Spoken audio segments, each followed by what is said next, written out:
Hey guys, Attila here.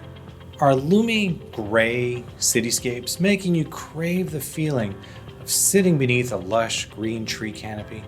You aren't alone, but there is more to being in nature than lifting your spirits or breathing fresh air.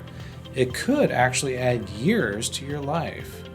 People in urban areas worldwide who live close to a park, garden, or other natural area are at a lower risk of premature death, according to a scientific review recently published in the Lancet Planetary Health journal. Researchers used what they called a vegetation index to measure the density of flora living in any given area. On their scale, tropical rainforests would get a score close to 1, while a barren rock or sand would get a score closer to 0. Here's what they found: that the higher the vegetation index, the lower the rate of premature death.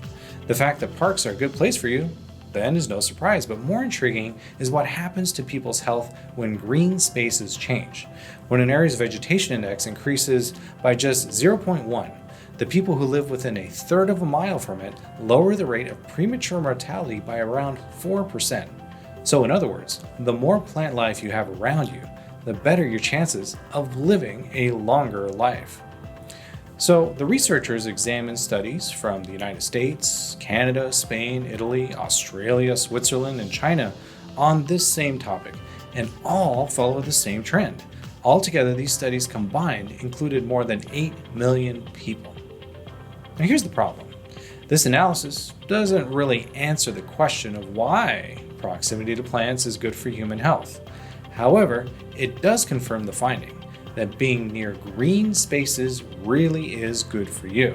And more importantly, the effects likely apply to you, no matter where you live or you visit in the entire world. Isn't that cool?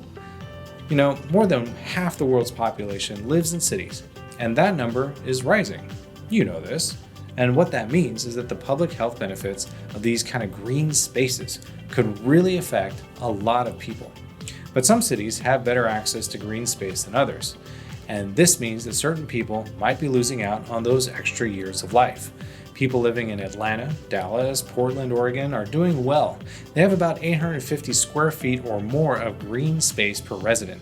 However, places like New York City, Boston, and Miami, they're by comparison pretty barren wastelands with less than 200 square feet per resident. Now, green spaces benefits aren't limited to physical health either. Mental health improves when people are close to leafy green spaces. In a study published earlier this year, for example, researchers found that growing up in nature led to better mental health across a person's lifespan. Fascinating. The type of green space does make a difference. So between grass, shrubs, and tree canopy coverage has the greatest payoff for human health and is associated with lower psychological stress. They can improve your quality of life in other ways. Urban green spaces curb air pollution, noise, and the urban heat island effect. So together, the results suggest that cities should, step up their urban green programs and keep public parks public. The lives of their residents may depend on it. Hopefully, one of you can pass this along to one of them. I'm Attila. Be well, and aloha.